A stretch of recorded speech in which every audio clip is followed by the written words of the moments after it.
Hello friends, welcome to another new video. গরমের ছুটি নিয়ে চলে আসছে এই মুহূর্তে সবচেয়ে বড় বিগ ব্রেকিং আপডেট। গতকালকে কিন্তু শেয়ার করে দিয়েছিলাম যে গরমের ছুটি নিয়ে চলে আসছে তথ্য। কোথাও মর্নিং স্কুলের নিদান, কোথাও বা প্রাইমারি বোর্ডের কাছে চিঠি পাঠানো হচ্ছে বা পারমিশন চাওয়া হচ্ছে। এমতো পরিস্থিতিতে সেখানে কিন্তু অনেক ক্ষেত্রে শিলমোহর দেওয়া হচ্ছে প্রাইমারি বোর্ডের পক্ষ থেকে, কোথাও বা শোকজ করা হচ্ছে। আমরা জানি যে জুনের প্রথম সপ্তাহে স্কুল খোলার পর প্রচন্ড গরম কিন্তু পড়েছে, রীতিমতো নাজেহাল অবস্থা। শিশু বা শিক্ষার্থীরা সেই অর্থে স্কুলে কিন্তু আসতে পারছে না। হাই স্কুল থেকে শুরু করে প্রাইমারি স্কুল সব জায়গাতে কিন্তু একই প্রবলেম। আমরা দেখেছিলাম এপ্রিল বা মে মাসের দিকে এতটা প্রবলেম কিন্তু ছিল না, সেখানে অনেকটা শীতল আবহাওয়া ছিল, যার জেরেই কিন্তু আমরাও চাইছিলাম যে স্কুলটা তাড়াতাড়ি ওপেন হোক, কেননা ছাত্রছাত্রীদের স্কুলে বা ক্লাস না হওয়ার ফলে অনেক ক্ষেত্রে পড়াশোনাতে হ্যাম্পার হচ্ছে। তো ডিসকাস করবো আজকের এই ভিডিওটাতে। সমস্ত এডুকেশনাল তথ্যগুলো পাওয়ার জন্য অবশ্যই চ্যানেলটিকে সাবস্ক্রাইব করে পাশে থেকে বেল আইকনটি ক্লিক করে দিতে একদম ভুলবেন না, যাতে সব তথ্যগুলো আপনার টাইম টু টাইম এখান থেকে পেয়ে যান। তো চলুন, একদম প্রথমে আপনাদের যেটা শেয়ার করবো সেটা হচ্ছে বাঁকুড়া জেলার পক্ষ থেকে, ডিপিএসসির পক্ষ থেকে দেওয়া হয়েছিল নোটিফিকেশন যে বাঁকুড়া জেলার অন্তর্গত সমস্ত স্কুলগুলোতে বা প্রাইমারি স্কুলগুলোতে সকালে স্কুল যাতে করা যায় 4 জুন থেকে, সেই জন্য। এবার প্রশ্ন হচ্ছে যে প্রাইমারি বোর্ডের পক্ষ থেকে বাঁকুড়ার ডিপিএসসিকে কিন্তু শোকজ করা হচ্ছে।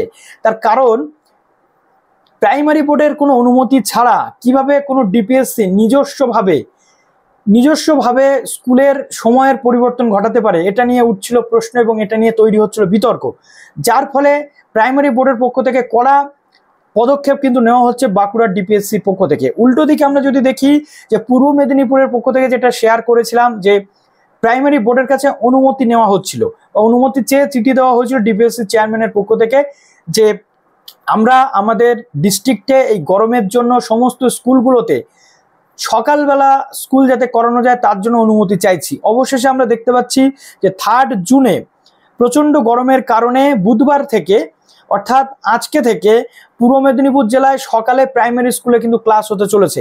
মঙ্গলবার জেলা প্রাইমারি বিদ্যালয় সংসদের অফিস থেকে এই মর্মে একটি নির্দেশিকা জারি করা কিন্তু হয়েছে। 20 জুন পর্যন্ত, কতদিন পর্যন্ত চলবে? 20 জুন পর্যন্ত সকালে সব প্রাইমারি স্কুলগুলোতে ক্লাস কিন্তু হতে চলেছে এবং জানা গেছে সকাল 6:30 থেকে বেলা 11টা পর্যন্ত চলবে পঠন পাঠন। শুধুমাত্র প্রতি শনিবার বেলা 11টার বদলে 9টায় স্কুল ছুটি হবে, যেহেতু শনিবার হাফ বেলা স্কুল হয় আমরা প্রত্যেকে জানি, সেটা 11টার পরিবর্তে সকাল 9টায় স্কুল থেকে ছাত্রছাত্রীরা কিন্তু ছুটি পেয়ে যাবে এবং 6:30 থেকে বেলা 11টা পর্যন্ত স্কুলের নিদান কিন্তু দেওয়া হয়েছে, যেটা আমরা দেখতে পাচ্ছি। বাঁকুড়ার নয়, এটা হচ্ছে পূর্ব মেদিনীপুর। এখন বাঁকুড়ার ক্ষেত্রে কি হবে সেটা দেখার, তবে হ্যাঁ, যে জেলা, যেটা পশ্চিমের জেলাগুলোতে প্রচন্ড গরম পড়ে আমাদের পূর্বের জেলাগুলোর তুলনায়, সেটা আমরা প্রত্যেকে জানি।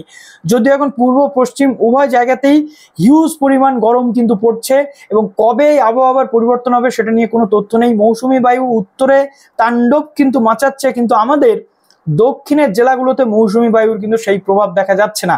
মাঝে মাঝে কালবৈশাখী হচ্ছে, মাঝে মাঝে একটু শীতল আবহাওয়া হচ্ছে, কিন্তু বেশিরভাগ ক্ষেত্রে গরমটা কিন্তু বাড়ছে।